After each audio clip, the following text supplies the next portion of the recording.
नमस्कार, वंदे मातरम।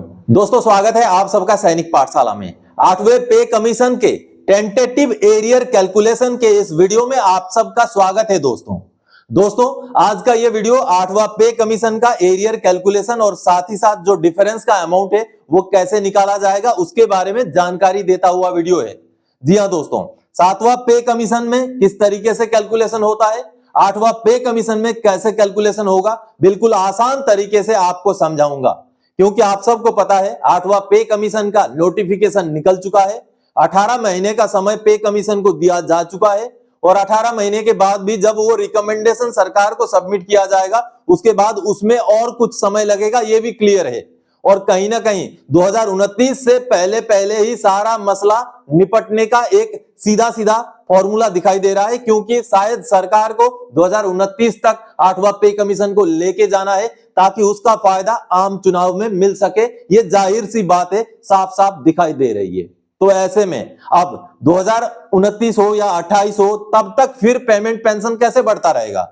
क्योंकि अगर मान लीजिए खुदा ना खास्ता 8वां पे कमीशन जनवरी 2028 से दिया जाता है तो बीच में जो 2 साल रह जाते हैं 2026 और 2027, उसका बढ़ोतरी कैसे दिया जाएगा, कैसे उसका कैलकुलेशन होगा? क्योंकि अभी तो 7वें पे कमीशन के हिसाब से मिल रहा है। डीएडीआर की बढ़ोतरी 2026 जनवरी से क्या आगे रुक जाएगी? क्योंकि अगर पे कमीशन 2028 से मिलेगा तो इस बीच का कैलकुलेशन कैसे होगा? उन सभी सवालों का आज के इस वीडियो में जवाब दूंगा।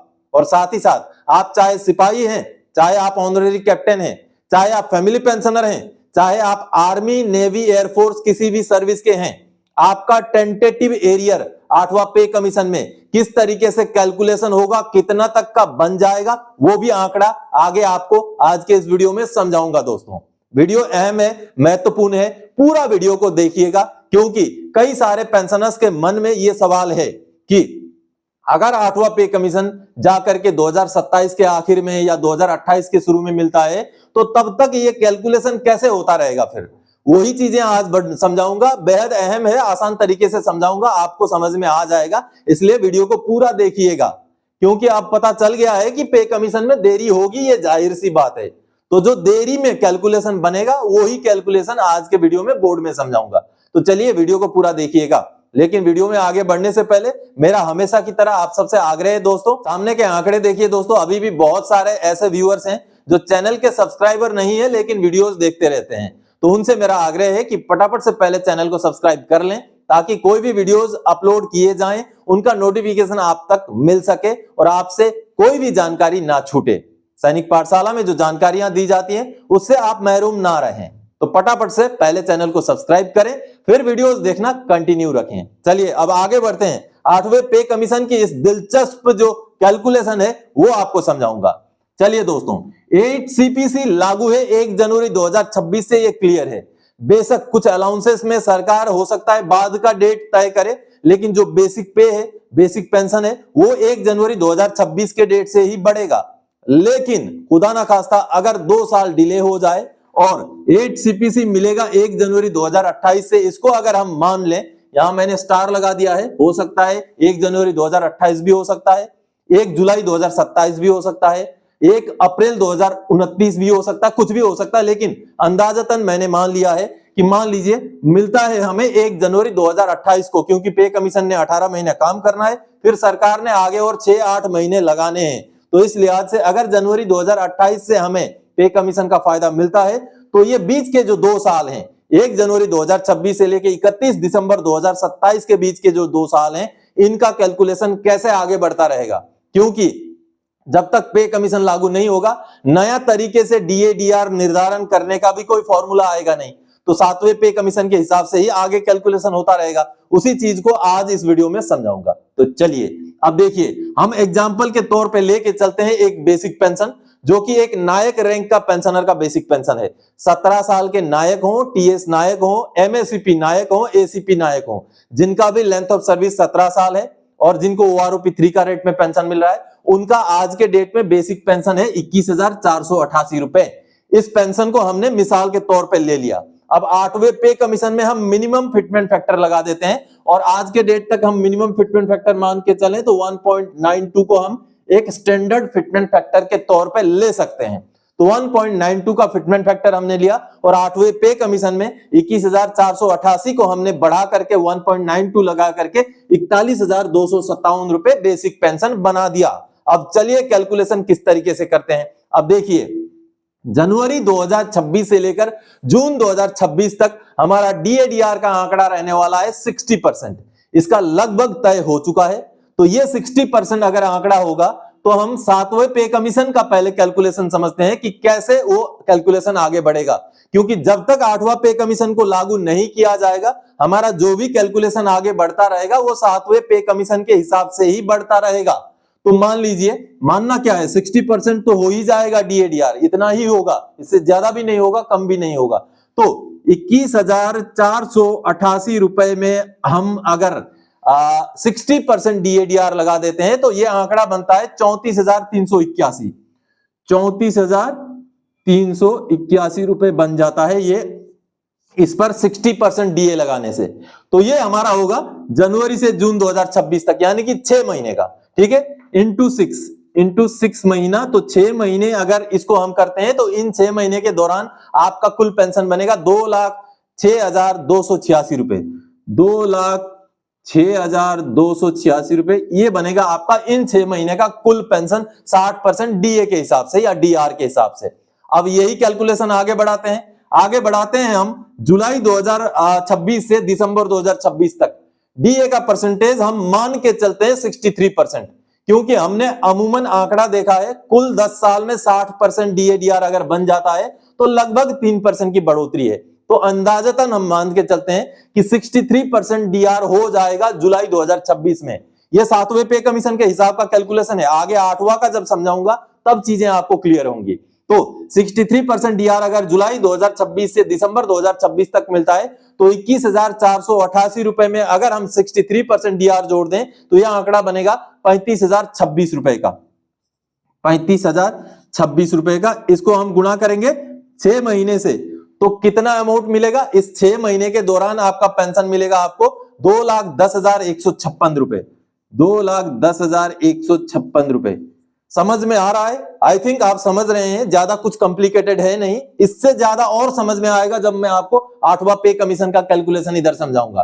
तो ये हमारा 7वें के हिसाब से हो रहा है, इसी तरीके से बढ़ता जाएगा। 2 साल तक हम मान के चलते हैं 8वां पे कमीशन लागू नहीं हो रहा है, तो 2 साल तक हम 7वें के हिसाब से ही आगे बढ़ रहे हैं अभी। चलिए अब अगला, जनवरी 2027 से लेकर जून 2027 तक हम डीए का आंकड़ा और 3% जोड़ देते हैं और इस डीए को मान लेते हैं 66%। अब 66% डीए के हिसाब से हमारा बेसिक पेंशन 21,488 में अगर 66% डीए जोड़ दें तो यह बनता है 35,671 रुपए। 35,671 रुपए ये होगा 6 महीने के लिए, जनवरी से जून 2027। तो 6 महीने का आंकड़ा 2,14,026 रुपए ये हो जाएगा 6 महीने का 2,14,026 रुपए। 26 रुपए ये हो गया आपका जनवरी से जून 2027 तक का 66% डीए के हिसाब से 6 महीने का पेंशन का अमाउंट, जिनका बेसिक 21,488 है। अब आगे चलिए अगले 6 महीने के लिए। अगला 6 महीने यानी कि जुलाई से दिसंबर 2027 डीए हम और 3% जोड़ते हैं, 69% मान के चलते हैं। 7वें पे कमीशन के हिसाब से ही हम आगे बढ़ रहे हैं। तो ऐसे में ये हो जाएगा 36,315 रुपए। 36,315 रुपए और ये हमने 21,488 में 69% करके डीए जोड़ लिया और 6 महीने का हो जाएगा ये इंटू 6 मंथ 217, 2,17,890 रुपए। 890 रुपए। तो 7वां पे कमीशन के हिसाब से हम 2027 के दिसंबर तक पहुंच गए। ठीक है, हर 6 महीने में डीए का बढ़ोतरी लिया हमने और कुल मिला के 6 महीने का पेंशन कितना होता है उसका आंकड़ा निकाला। कुल मिलाकर अगर ये 6 और ये 6 महीने का हम टोटल पेंशन को जोड़ दें तो पेंशन बन रहा है 8,48,358 रुपए। 8,48,358 रुपए। ये आपका 2 साल का पेंशन हो गया इन पेंशनर का जिनका बेसिक पेंशन 21,488 है। आगे मैं लास्ट में चार्ट भी दिखाऊंगा हर रैंक का, हर अमाउंट का। आपका भी आपको जानने का दिल होगा। ये तो मैंने 21,488 का दिखाया, तो आपका तो अमाउंट कुछ और ही है, तो आपका भी जानने का दिल होगा। आगे मैं लास्ट में चार्ट जरूर दिखाऊंगा। तो चलिए, ये हमने आंकड़ा समझ लिया 7वां पे कमीशन के हिसाब से क्या बनने वाला है। अब चलिए 8वां पे कमीशन में हम माइग्रेट हो जाते हैं। 8वां पे कमीशन मान लीजिए 1 जनवरी 2028 से लागू किया जाता है, तो ये सारा कैलकुलेशन तो बदल जाएगा, क्योंकि बेसिक पे बेसिक पेंशन में तो 8वां पे कमीशन जनवरी 2026 से ही मिलेगा। बेशक उसको लागू जनवरी 2028 में किया जाए, लेकिन पीछे का कैलकुलेशन अब कैसे बदलेगा वो समझते हैं। चलिए, अब जैसे ही हमने 21,488 को 1.92 यानी कि 8वां पे कमीशन का फिटमेंट में डाला, तो वो बेसिक बन गया दोस्तों 41,257 रुपए। ठीक है, यहां तक आप समझ गए। अब पहले के जो 6 महीने होंगे, जनवरी से लेकर जून 2026 तक के, डीए का परसेंटेज रहने वाला है 0। यह हमेशा हुआ है। 2006 का आप जनवरी से जून देख लें, 2016 का आप जनवरी से जून देख लें, 0%। तो 0% डीए यानी कि कुल मिलाकर आपको 41,257 रुपए ही मिलेगा इंटू 6 महीना, और ये हो जाएगा इस 6 महीने का आंकड़ा 2,47,542 रुपए। जी हाँ, 2,47,542 रुपए, 2,47,542 रुपए इन 6 महीनों के लिए आपका टोटल पेंशन 6 महीने का हो गया, जिसमें डीए 0 है। 8वां पे कमीशन लगने के बाद का बेसिक 41,257 रुपए हमने लेके रखा है। अब चलिए यहां हर महीने की बढ़ोतरी कितनी हुई? हर महीने की बढ़ोतरी हुई है 6,876 रुपए। जी हाँ, आप पेंशन का आंकड़ा देखेंगे, ये आंकड़ा बन गया जबकि आपको 7वें पे कमीशन में ये मिला था 34,381 मिला था, जो 41,257 मिला 1.92 लगाने की वजह से। ठीक है, तो ये हो गया आपका 6 महीने का। अब अगले 6 महीने में चलते हैं, जुलाई से लेकर दिसंबर 2026 तक। यहां हम डीए का परसेंटेज लेते हैं 2%, क्योंकि शुरू में डीए ज्यादा नहीं बढ़ता है। आप 2006 का आंकड़ा देख लीजिए, 16 का आंकड़ा देख लीजिए, 2% की ही बढ़ोतरी है। 2% अगर डीए मान लीजिए बढ़ जाता है 8वां पे कमीशन के हिसाब से, तो यह आंकड़ा कितना बनेगा? ये बेसिक रहेगा। अब इस बेसिक में 2% की बढ़ोतरी, यानी कि 41,257 में हम 2% बेसिक जोड़ते हैं, तो 42,083 रुपए का बेसिक पेंशन, टोटल पेंशन बन जाएगा 42,083 रुपए का, 083 रुपए का बन जाएगा इंटू कितना महीना? 6 महीना। अब ये पहला 6 महीने में इतना निकल गया। अब जुलाई से दिसंबर 2026 के 6 महीने में 252,498 ये हो जाएगा 2,52,498 रुपए आपका कुल पेंशन इन 6 महीने के लिए। अब आगे बढ़ते हैं, जनवरी से लेकर जून 2027 तक चलते हैं, और यहां हम डीए का बढ़ोतरी मान लेते हैं 3%, यानी कि कुल मिलाकर के डीए बन जाता है 5%। अगर 5% डीए बन जाता है तो आपका ये बेसिक पेंशन 41,257 में 5% डीए जोड़ेंगे तो ये बन जाएगा 43,320 रुपए। 43,320 रुपए बन जाएगा इंटू 6 महीना, और ये कुल पेंशन आपका 6 महीने का बनेगा 2,59,920 रुपए। 2,59,920 रुपए ये बन गया इन 6 महीने के लिए। अब आखिरी 6 महीना जुलाई से लेकर दिसंबर 2027 तक का, इसमें हम डीए का आंकड़ा मान के चलते हैं कि ज्यादा बढ़ोतरी नहीं हुआ, 2% का बढ़ोतरी हुआ, 7% हो गया। तो 7% अगर डीए हो जाता है तो आपका 41,257 में 7% लगाने से आपका 44,145 रुपए, 44,145 रुपए बनेगा इंटू 6 महीने का आपने पेंशन हिसाब करना है। पेंशन कितना बन रहा है? 264,870, 264,870। अब ये देखिए, ये डिफरेंस निकल गया। ये आपको 7वें पे कमीशन के दौरान मिला था, और ये आपको 8वां पे कमीशन लागू होने के बाद मिलेगा या मिलने वाला है। तो अब इनमें से जो डिफरेंस होगा वो बनेगा आपका टेंटेटिव एरियर, या तो फिर 7वें और 8वें पे कमीशन के बीच का डिफरेंस। तो ये कुल मिलाकर के कितना बन रहा है? ये कुल मिला के बन रहा है 10,24,830 रुपए, 10,24,830 रुपए आपका 2 साल का पेंशन 8वें पे कमीशन के हिसाब से। तो इसमें और इसमें जो डिफरेंस बन रहा है वो बन रहा है 1,76,472, 1,76,472, यानी कि 1,76,472 रुपए का टेंटेटिव एरियर बन गया इन पेंशनर का, जिनका 21,488 रुपए बेसिक पेंशन है। अगर फिटमेंट फैक्टर 1.92 होता है, और अगर हमारा जो पे कमीशन का इंप्लीमेंटेशन 2 साल देरी से होता है तब की बात है। तो ये हो गए आंकड़े इन पेंशनर के हिसाब से। तो आई थिंक आप समझ गए होंगे। आगे मैं आपको चार्ट दिखाता हूं कि आपका बेसिक पेंशन जितना भी है तो उस हिसाब से टेंटेटिव कितना आपका एरियर या कितना आपका डिफरेंस का अमाउंट होने वाला है वो चलते हैं चार्ट में समझते हैं। दोस्तों जो बोर्ड में अभी आपने कैलकुलेशन समझा उसी कैलकुलेशन को मैंने शॉर्ट फॉर्म में निकाला है और शॉर्ट फॉर्म में कैलकुलेशन करने के बाद हर रैंक का, हर लेंथ ऑफ सर्विस का, चाहे आप फैमिली पेंशनर हो चाहे आप सर्विस पेंशनर हो, यहां पर मैंने वो डिफरेंस का आंकड़ा दिखाने की कोशिश की है।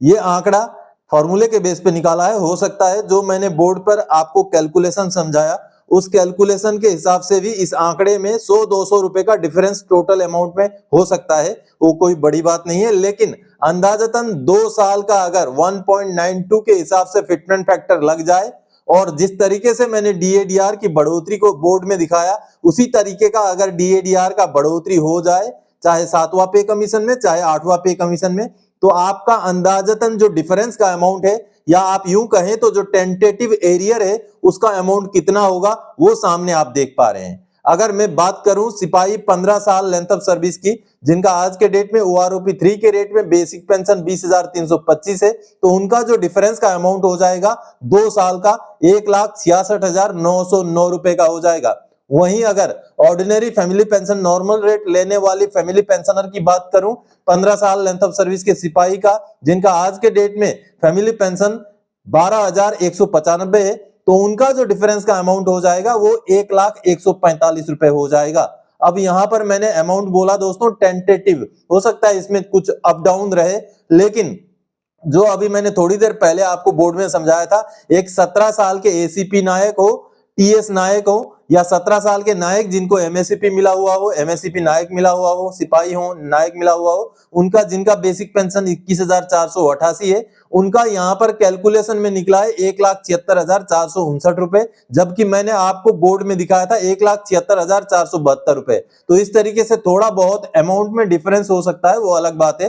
तो आप अपना लेंथ ऑफ सर्विस के हिसाब से, आपका रैंक के हिसाब से यहां पर समझ सकते हैं। ये वाला सर्विस पेंशनर के लिए है और ये वाला जो है ये फैमिली पेंशनर के लिए है। Ordinary family pension normal rate में जो पेंशन लेते हैं उनके लिए है। ये यूं कहें तो डिफरेंस का अमाउंट या तो आप टेंटेटिव 8वें पे कमीशन का एरियर भी मान सकते हैं। तो आपका जहां पर भी पेंशन का अमाउंट है, ये OROP 3 का रेट का पेंशन है, जहां भी आपका बेसिक पेंशन का अमाउंट है उसके आगे आप देख सकते हैं कि आपका टेंटेटिव एरियर कहें या जो डिफरेंस का अमाउंट कहें वो कितना हो सकता है। यहां मैंने सिपाही से लेके ऑनरेरी कैप्टन रैंक तक के पेंशनर का पूरा आंकड़ा लिया है। OROP 3 का रेट का पेंशन लेकर के ये आंकड़ा बनाया है और यही अगर इक्विवेलेंट रैंक की बात करें तो आर्मी, नेवी, एयरफोर्स तीनों के लिए लागू होगा। तो इस तरीके से आप देख पा रहे हैं दोस्तों कि कितना तक का एरियर या डिफरेंस का अमाउंट बनेगा 8वां पे कमीशन लागू हो जाने के बाद। ये तो तब की बात है जब अगर फिटमेंट फैक्टर 1.92 हो, तो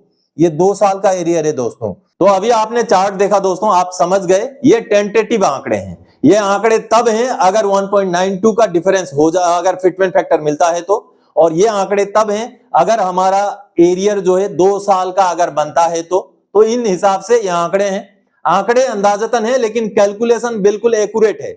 अगर डीएडीआर की बढ़ोतरी इसी हिसाब से 8वां पे कमीशन में हो जाए तो ये कैलकुलेशन बिल्कुल सही बैठने वाला है, क्योंकि आगे भी लगभग यही होगा। थोड़ा बहुत प्लस माइनस 1% 2% का प्लस माइनस हो सकता है, लेकिन अगर हम ये 1,76,472 को अगर 2 साल का एरियर में हम वो करें तो लगभग 1.5 से 2 लाख के बीच का ही होने वाला है इन पेंशनर का, जो आंकड़ा अभी मैंने समझाया। तो दोस्तों 8वां पे कमीशन का ये एक कैलकुलेशन था जो आगे आने वाले में 7वां और 8वां पे कमीशन का डिफरेंस को समझाता है। आपको वीडियो कैसा लगा? अच्छा लगा तो शेयर कीजिएगा, लाइक कीजिएगा। चैनल को सब्सक्राइब नहीं किया है तो चैनल को सब्सक्राइब जरूर कीजिएगा, क्योंकि 8वें पे कमीशन से जुड़ी हुई इसी तरीके के फैक्ट बेस्ड जानकारियां, कैलकुलेशंस आगे आने वाले समय में इसी चैनल से आपको मिलती रहेंगी। तो निरंतर उन जानकारियों को पाते रहने के लिए चैनल के साथ जुड़े रहना जरूरी है। तो दोस्तों आज के इस वीडियो में इसी कैलकुलेशन को समझाने के लिए आया था। आगे और कोई जानकारीदायक आपसे सरोकार रखने वाला विषय लेके मैं फिर से हाजिर हो जाऊंगा। तब तक के लिए जय हिंद दोस्तों।